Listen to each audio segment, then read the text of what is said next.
You know, there always has to be an entry act. It's not as good as the one you're going to hear, but you'll hear this. This is something I've done for years. Some people have heard this already. But I put the following words to a Frank Sinatra ballad.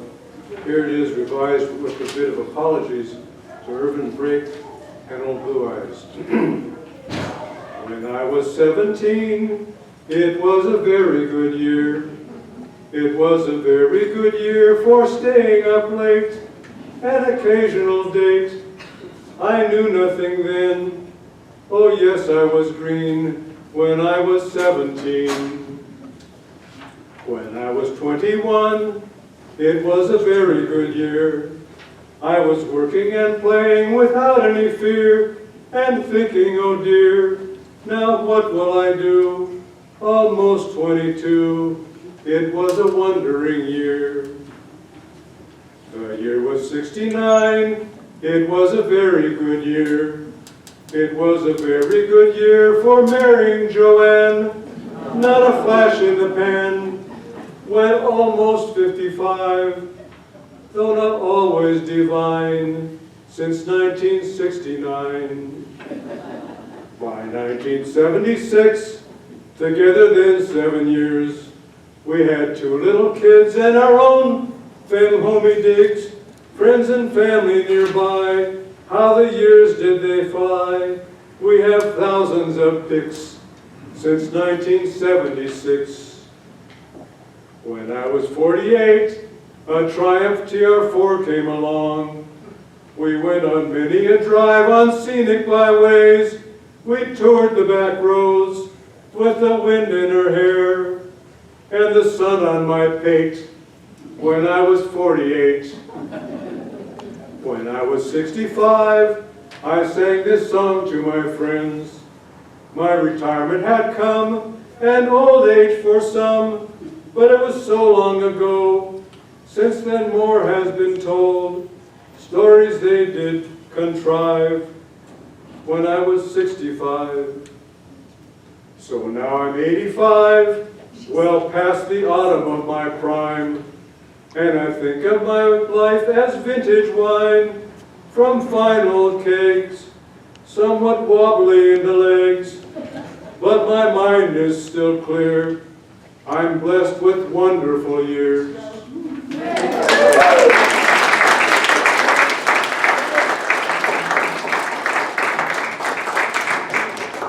So speaking of old Triumph cars, about 10 years ago, I was at an all-British field meet at St. Edward's Park. St. Edward's Park, you may know, is now the home of the Lodge, or converted St. Edward's Seminary. There was a thing in the Seattle Pacific Magazine about it today. So here's all these British cars, and I hear this music. And it's this guy playing steel drums down by the coffee carts and all that stuff, and I was really taken with it. So I've kind of followed his work for years, and as you can see from the thing that's written up, this is not somebody who's just an amateur at this. So, there you are, Gary. All right. Thank you. Thank you, John. We're going to play a little a tune for you from Trinidad to get started, and John has informed us that most of the audience will be some retired UW professors and have a lot of curiosity, so we're going to tell you some stuff about our instruments and some history a little bit along the way. But let's get started with Bati Mamselle from Lord Kitchener, Trinidad's most prolific calypsonian.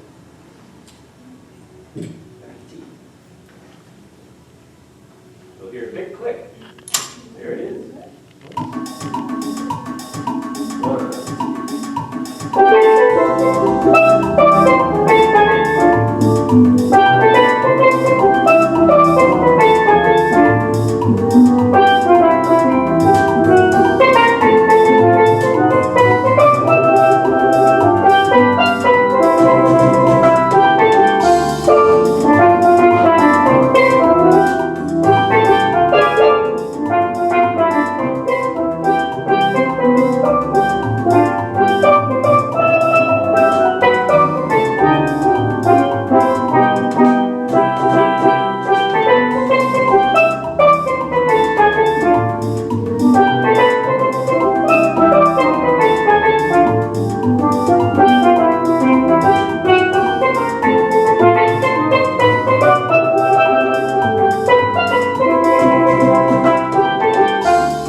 Bento, and Michael is on the double seconds over here, and I'm on what's called a tenor pan. It's a funny story behind why it's called a tenor pan. We'll get into later probably. But Michael was a public school music teacher for many years, many decades, I should say, for 3 decades. Almost 4. Almost 4 decades. And in 1980, what year did you start? 1990 in Sunrise. That was about 1992. Yeah, okay, so in 1992, he actually established a steel band program at an elementary school in Kent, Sunrise Elementary, and it was for 6th graders, and they would get to go on tour at the end of the year and everything. It was a really successful program for many, many years, like 20-some years. You were I was there 17 years. 17, okay, so then he changed jobs, and became a librarian. It was a heck of a lot quieter. yeah, well, he became a school librarian, right? It drives us to all kinds of... Anyway, he became a school librarian and changed jobs and moved a little bit closer to where his wife was working. And suddenly the school no longer had a steel band director. And for 3 years, they tried to get me to do it. But I live in Edmonds. He's down in Kent, and it was before school, as I recall. It was. So it's like it was before school, and I kept telling them down there, no, I'm not interested in getting up at 3:30 in the morning to make the commute through Seattle to get down there by 7. And so, so they tried different people for a couple, 3 years, and finally the head of the PTA contacted me again in that 3rd year. He says, right, we're going to scrap the program if we can't get somebody down here. This was shortly after the 2008 recession, and I was nothing but a freelancer at the time. I mean, I'd been earning my living for a quarter century just freelancing as a composer and performer and recording artist and doing other stuff. And I told him, well, look, I don't want that program to go away for those kids, so if we can make it afternoons, I'll come down and do it. I'm already halfway there on Tuesdays and Thursdays teaching at Cornish College of the Arts and all. You know. So we worked it out, and I started teaching down there, kind of begrudgingly because I didn't really like kids. But I learned that 6th graders are really cool. And so I taught there a couple of years and got more comfortable around the kids. And then I realized that my calling in life, in the last part of my life, was going to be working with kids and having steel bands. So I founded an organization, a nonprofit organization that Michael was actually on the board of for a while, called Steel Magic Northwest, and we provide after-school steel band to kids in both Edmonds and Kent. So I still make that commute twice a week. But we have 99 kids, 99 people in our organization now. So it's we have the kids stay in all the way through high school graduation. And our largest band last year was 34 high school kids. And we take them out on tour, and it's a spectacular sight. It's a very spectacular sight. So yeah, that's a little bit about sort of me and Michael and the way we did gigs like this since 1996. We've been doing these types of things. We've formed this little thing at the backing track so we could do. Tell them about, we were hired one time to play in Hong Kong. Yeah, our Y2K gig was New Year's Eve in Hong Kong, so we've done lots of. I was there. Yeah. We played the gig, they flew us back. We were there like 3 days. Yeah. So anyway, we've been around the block together, I guess is what we're saying. So old fast friends. Shall we play Black Orpheus? Perfect. Okay, so a lot of people like to say, oh, the steel pans, they sound so happy. They always sound so happy. And they do. And part of that is that people associate them with good times and parties and sunshine and sometimes, the beach or whatever. And so we're going to play a song now that's an old Latin standard, kind of a jazzy tune, that is a little bit more somber in nature. And despite our best efforts, it's probably still going to sound happy. So anyway, this is Black Orpheus.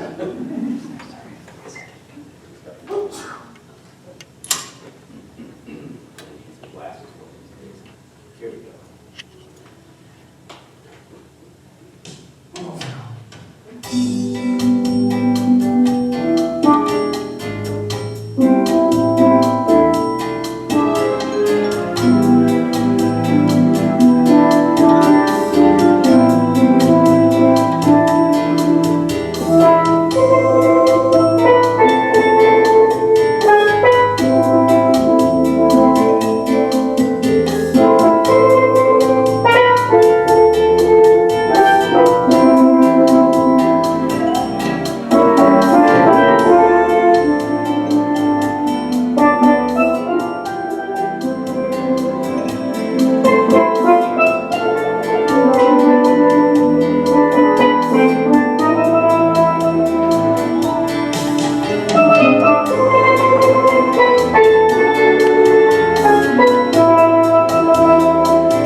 there's always a lot of curiosity about the instruments, and so let's just take a couple minutes and demystify some of this or give you some relevant facts.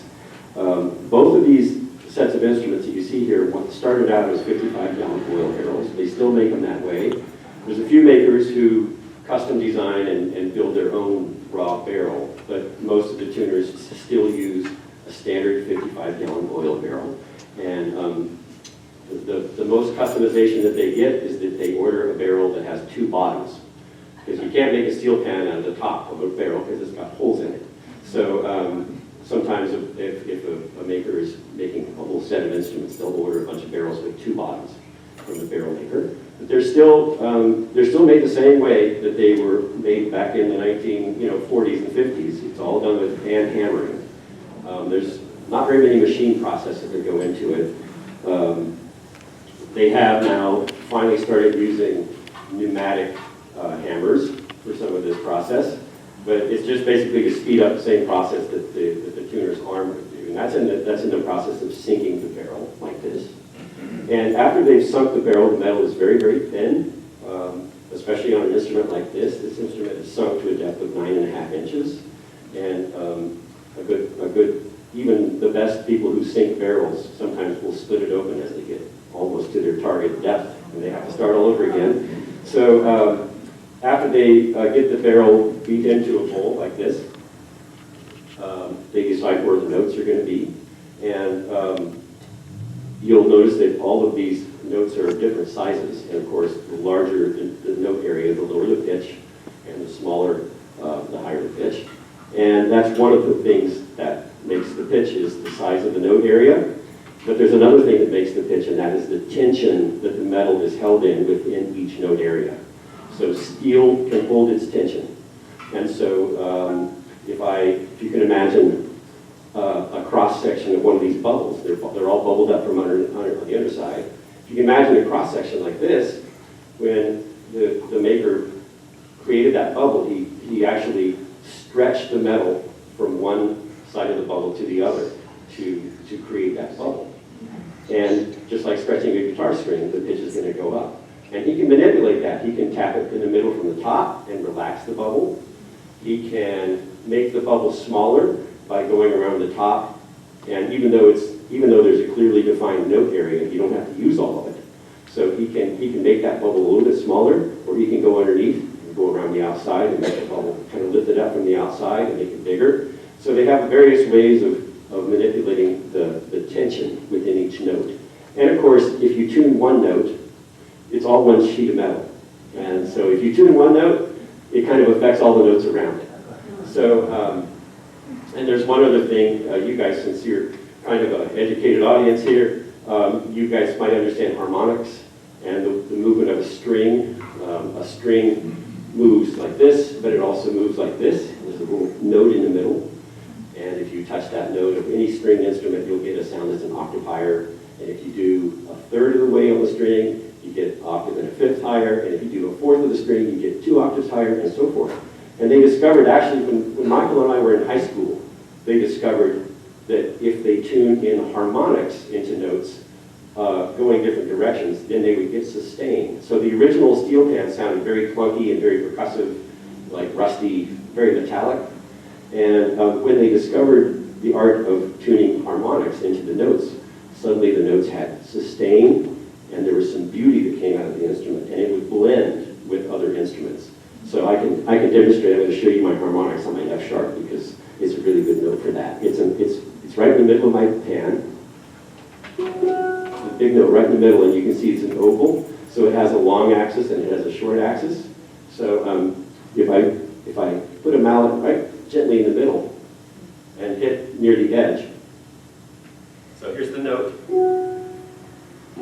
and here's the harmonic. You might hear.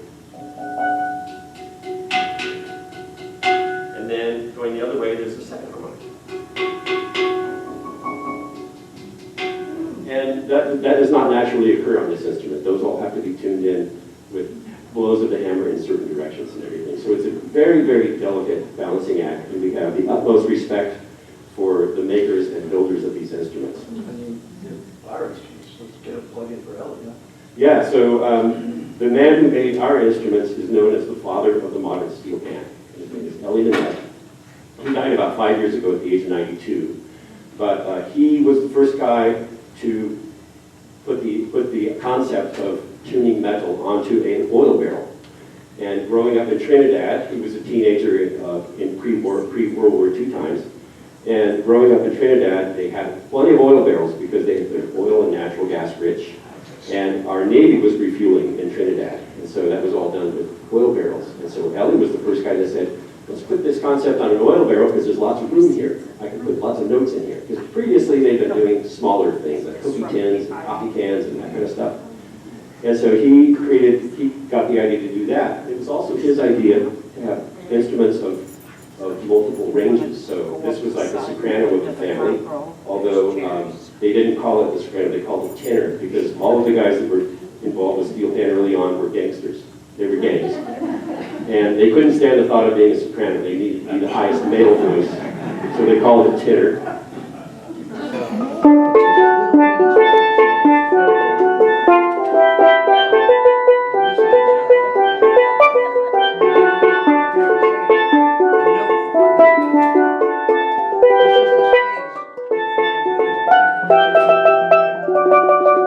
Great. Oh yeah, this is a set of double seconds over here, and you notice he's playing two barrels. And the reason he's playing two barrels is that his range is a little bit lower than mine. And so as you get lower in pitch, you need more room, and so they spread the notes out over multiple barrels. And the concept holds true all the way to a set of 6 bass. So a set of bass steel pans is 6 full-length oil barrels, and each one has 3 great big notes on it. And one set of 6 bass sounds about like 8 or 9 string basses being plucked at the same time. In a room like this, you'd hear the windows rattle a little bit, and it's like really deep, beautiful sound. So he basically invented the steel band, the steel orchestra, as we know it as well. So we're very lucky to own instruments that were handcrafted by These Ellie. little labels, I Yeah. don't know if you can see them, Yeah. they have his name. This drum and this drum are what he called his signature series. Yeah.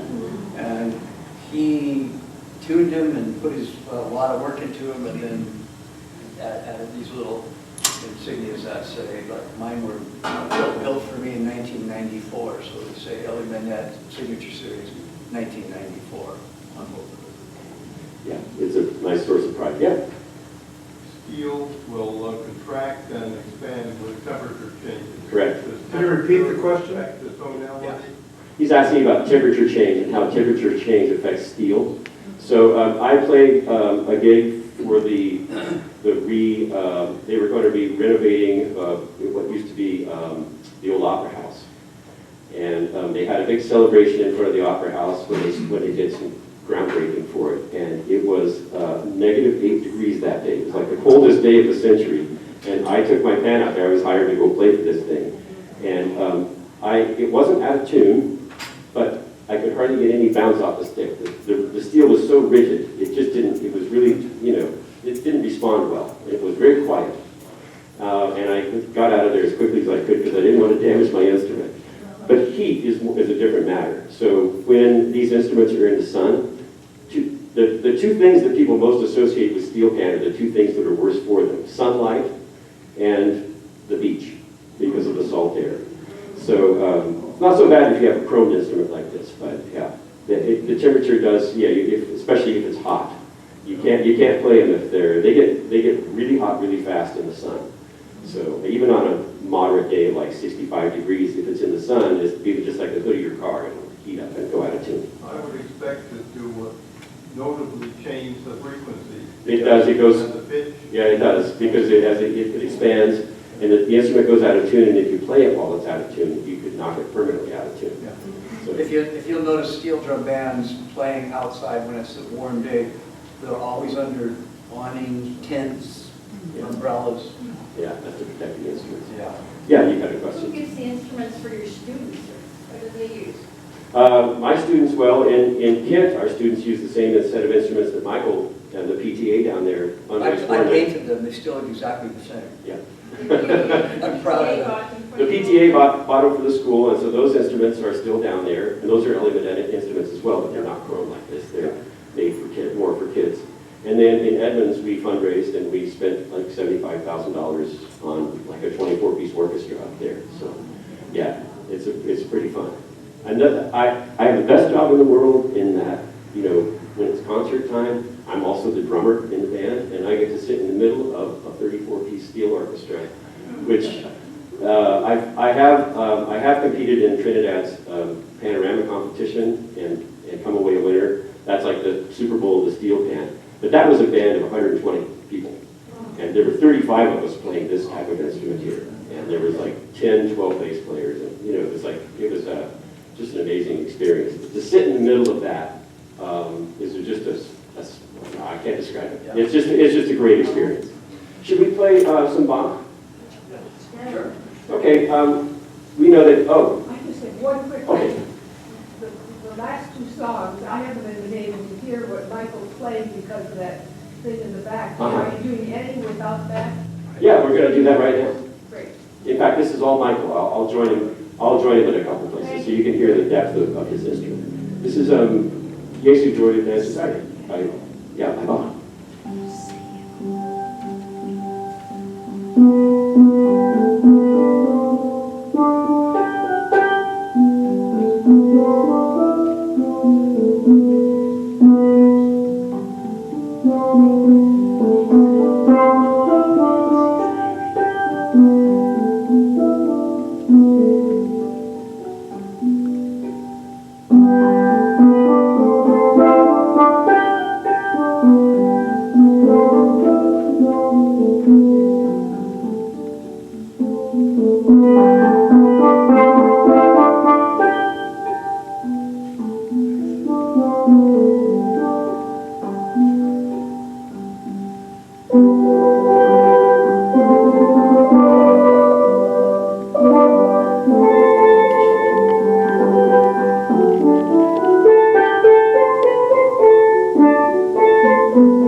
Okay, we're going to hit you with some jazz.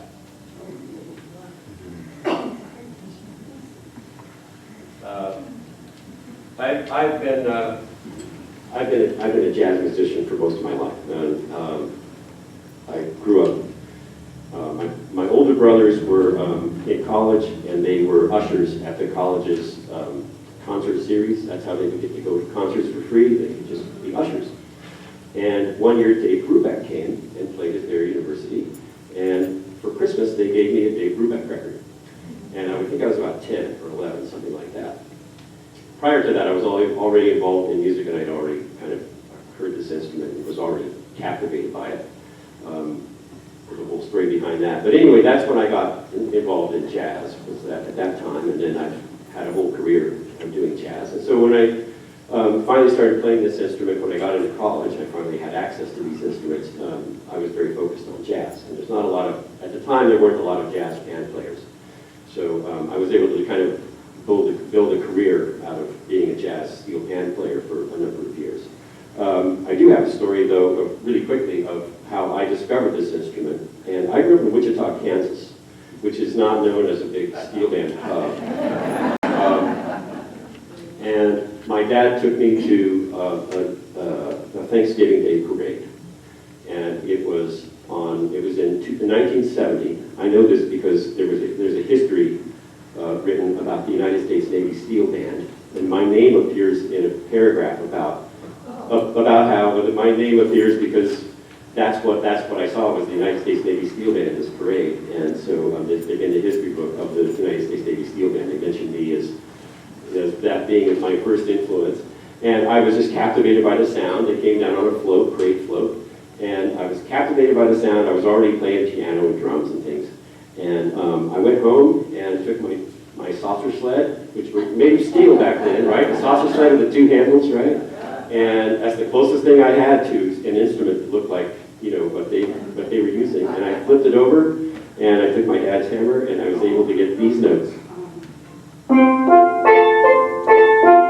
So I can play bugle tunes.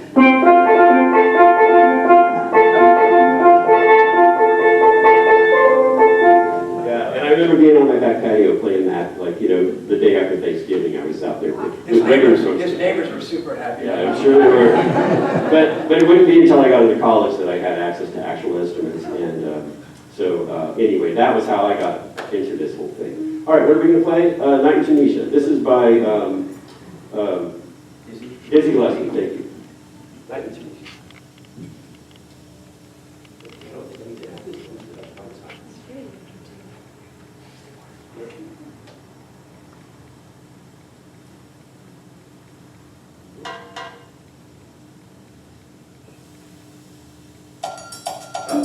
Sorry. That's okay, it's coming next. All right, here we go.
What else do we got to tell them? Anything special, or should we just keep playing?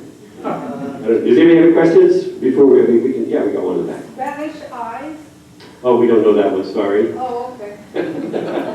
Don't ask us for requests because we've been playing the same repertoire for about 25 years. And back when we were really busy doing this, I mean, Michael's retired now and has more time, and I work 55 plus hours a week for my nonprofit. So we have very little time left to. I mean, I have very little time left to do the gigs anymore. So this is like, you know, it's a special thing for me to be able to get out. It's a special thing for us to play Yeah. together. We haven't Yeah. played together for a year, have we? Yeah, probably. Yeah. This is So our first gig. and it's like this is a nice reunion for us. So when I started this band, if Michael just had his second kid, I think, just about the time that we started this. And She's 24 now. yeah, and he started saying, no, I can't make that gig. So I wound up having, I had 3 partners, and, you know, Michael was the first one, and, yeah. The best one. We go back the furthest, yeah, absolutely. Well, you want to play one of the other tunes that we had on the list there? Sure. How about, let's do, Yeah, that's a good choice. okay, since you guys were receptive to some jazz, we do Summertime, George Gershwin's Summertime, but we do it in a reggae style. So I think you guys might enjoy this.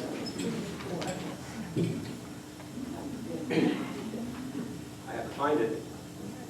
That's right.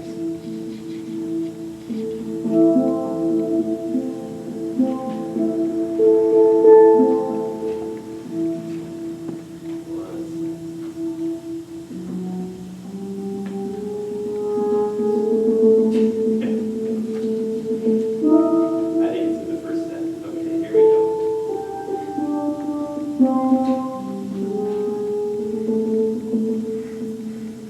All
it or something, it's because, yeah, we still got it, man. There's a lot of little things we used to do to build in some fun on the gigs. We change the phrasing here and there. So this is like a nice little test to see how much we remember of that. Still got a little left.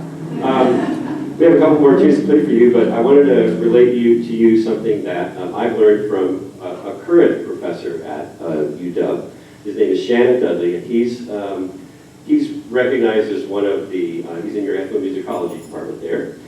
For a long time he was the chair, but he's also a pan player, one of my partners in this group.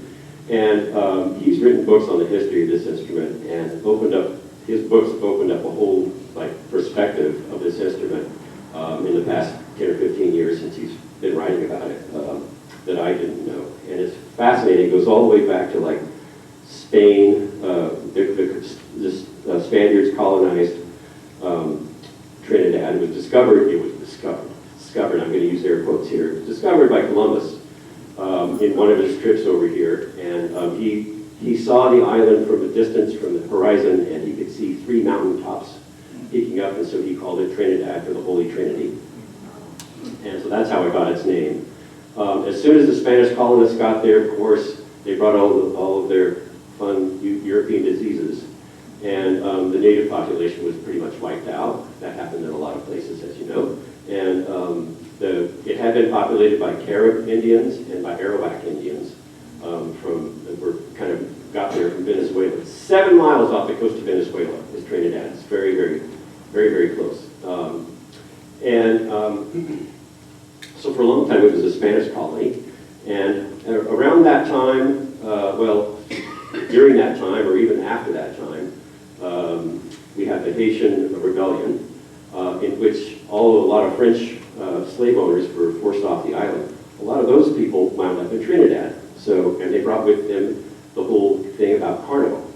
So now you have Spanish influence and you have the French influence of Carnival.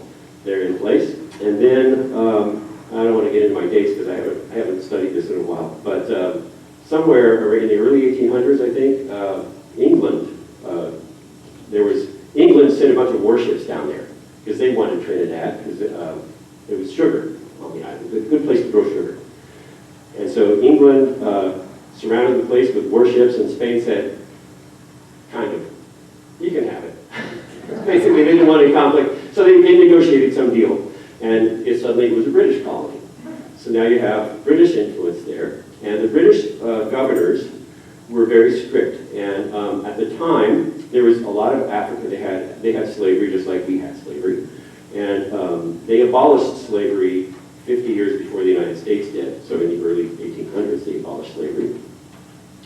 But all of these Indo-Trinidadians, or sorry, not Indo-Trinidadians, Afro-Trinidadians who had originally been slaves, they brought with them the tradition of drumming and singing and dancing.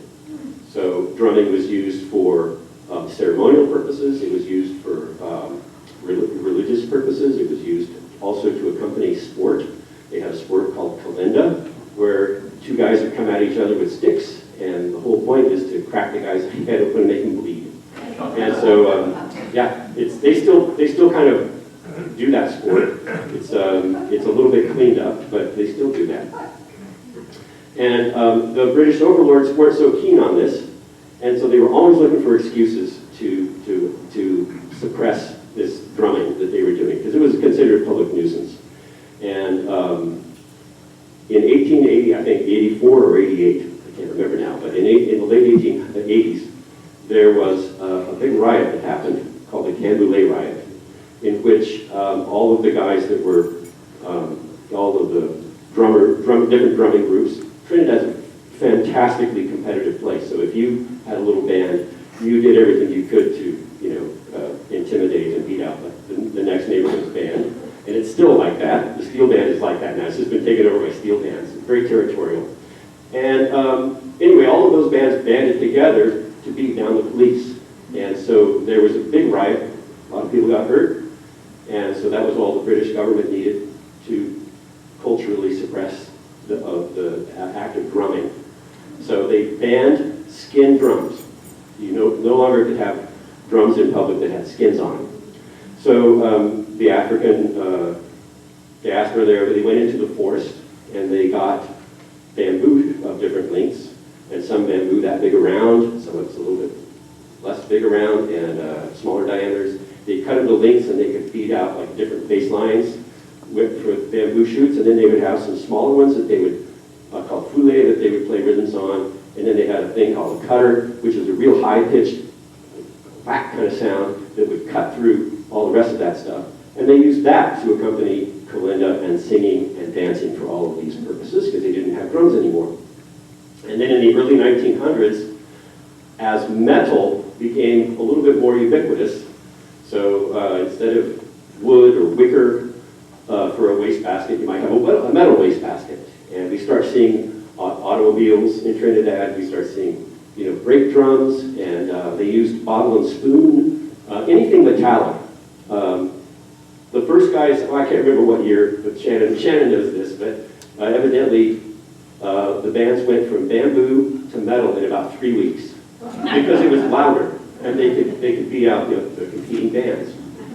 So for a long time, it was just metal, and it was a rhythm thing, and it wasn't a melody thing until Spree Simon came along. He's a guy who, about 1937, he quite by accident, one of the instruments that they used that was metal was a big wash basin, and they used that as the bass drum. They called it a boom, and you strap it around your neck and you beat it like this with your fist, and it would get boom, boom, boom.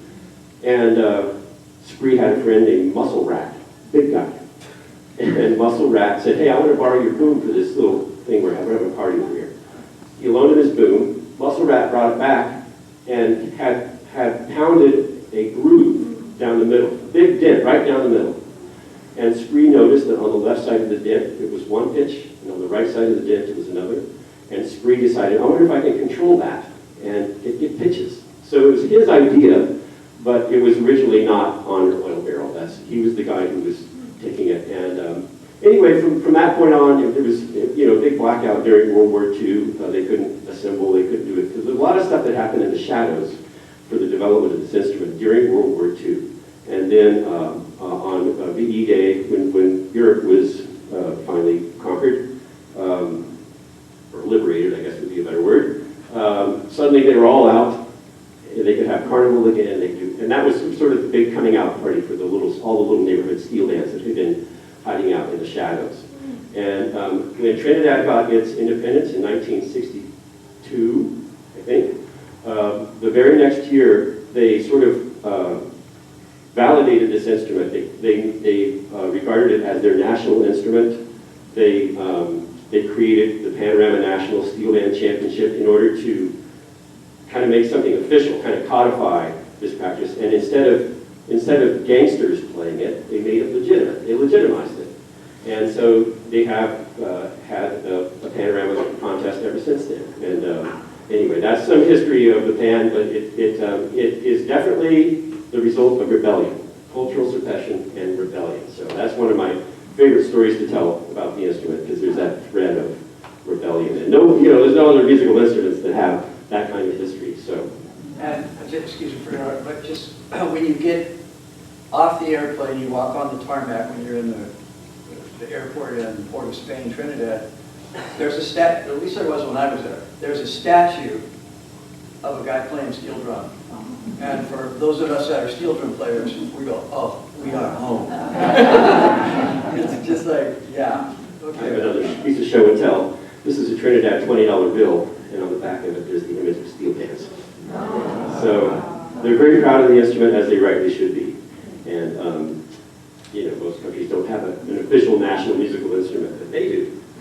So should we play Rain-O-Rama for these guys? And then we can have a couple minutes for extra questions or just one more teaser or something.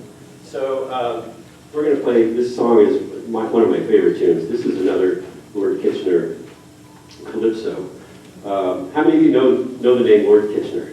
Anybody in here? Just a couple, 3 hands. If you want to experience calypso at its pinnacle, you can go onto YouTube and type in Lord Kitchener. His real name is Aldwin Roberts, but he's called, they still call him today the Grand Master. And he wrote a whole body, huge body of calypso songs. And many of them involve double entendre and very sneaky use of the wording to either make fun of somebody in the news or to get risque in some way without actually being overt about it. So there's some very humorous lyrics that he very, very witty, very interesting to listen to. So anyway, we're going to do one of these tunes of his. This was a song written about the year that Carnival was rained out, and they also had an outbreak of cholera, I think. And so they delayed polio. Oh, okay. So they postponed Carnival one year, and this is his song about it. It's called Rain-a-Rama, and this is the song that I always want to play when I'm tired because it always draws me in. We used to do 4-hour gigs, and I'd always put this tune in, somewhere in the 4th set because it would always wake me back up again. Rain-a-Rama.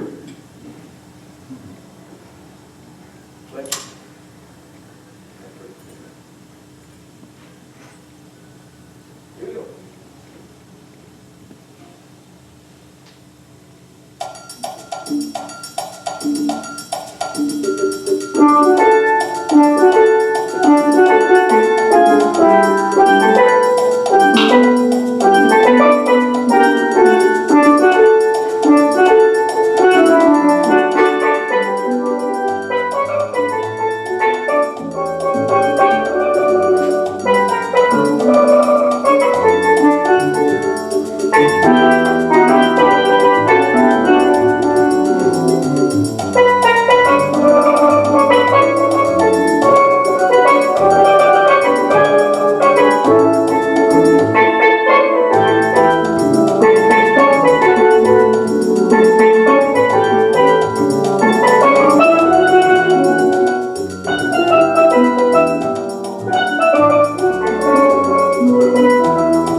Any other questions? We're essentially out of time, but if there's any questions we can answer, any further questions? Yes, John, this guy back here. Yeah. You want to try the Chopin piece? I did yesterday, John, and I don't think you want to hear it, but it's been about 3 years since I played. Okay. It's on YouTube though. It is on YouTube, yes. So I have a YouTube channel. Hey, if you guys want to hear like some really cool stuff that my kids are doing, I'll give John two websites that you can go to. One is my personal YouTube channel, and that's just me doing stuff. And he really enjoyed the Chopin that I used to do at the Bento Waltz. I used to do that. So that's on my YouTube channel. But my organization's YouTube channel has lots of recordings of our youth bands playing, and we try to record them well so that they're pleasant to listen to in headphones, and most of them are. So I'll send that information to John, and you can all tap into John. Is that okay, John, for me to say that? But anyway, thank you so. Oh yeah. Okay. I'd like to thank you, but I'd also like to thank John. Yeah. How about a round of applause for John?